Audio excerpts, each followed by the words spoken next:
Hello there, and welcome to a short video on how to add code and sketches, as they're called, to your compiler.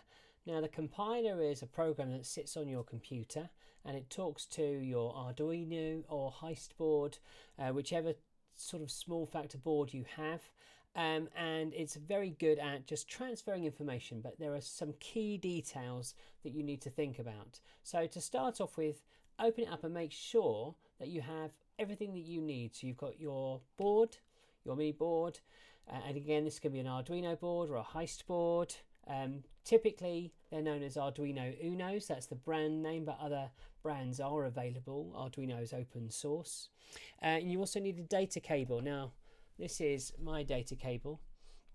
It's transparent to show. I don't know actually why it's transparent, but I always think of it as being very visually different to a traditional USB cable. Really important to use a data cable because traditional USB cables tend to have limited channels that will send power and a few other items, but not all the capability of a true data cable. So they are worth holding on to. Both of mine are blue, and they do have this forged cabling around the inside so that you can see it's very protected. The wires are inside. And one thing that I have found that is that you need to make sure that you're connecting your USB end to your computer before you connect to your board. So I've got my compiler up, and if you look in that bottom right hand corner, you can see where my arrow is pointing. It says not connected. So I'm going to start off by connecting my USB port on my computer. In this case, it's a Mac. Now, I've taken my code this is from the Enigmailed website for the Heist. So this is all code that you can use to create your own escape games and puzzle games using a Heist board and various other components. But of course, if you've got an Arduino Uno, you can also use that. I've copied it and I'm going to paste it by literally pasting in there, and you can see that it's appeared, and you can see that already the compiler has highlighted and recognized the code and recognized definitions, has recognized the different functions, they're in different colors, had recognized instructions and given it each command a command line, so it's very clear to see.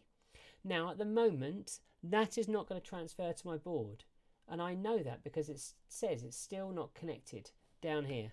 Still not connected.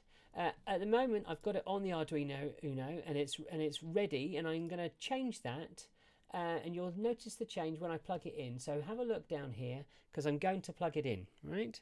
So go to plug it in and immediately it recognizes it.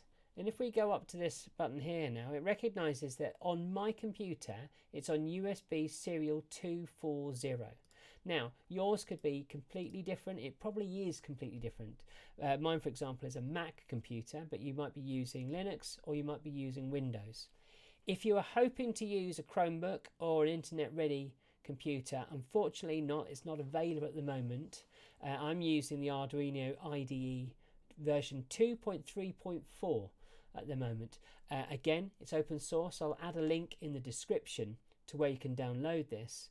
But what I've done is I've connected my data cable to my computer, then I've connected it to my board, and now I'm going to transfer it across.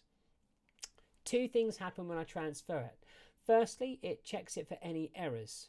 So if there's some mistakes, then it will highlight those mistakes to me straight away and it won't upload. So it checks it and then it uploads it. You can check it before you upload it, but if you upload it, it's going to check it anyway. I'll demonstrate that.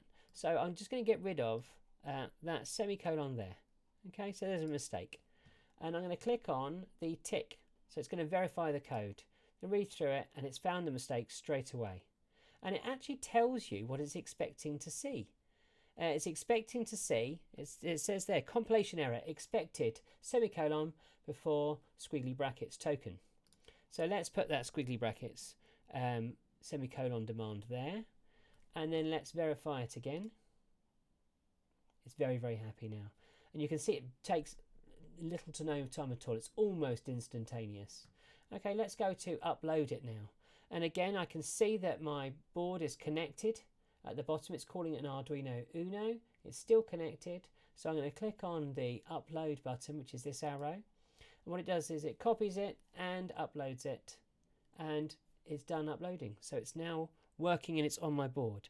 And here's the brilliant thing: you can now unplug it and it's sitting on your board, so you don't have to be connected to your computer.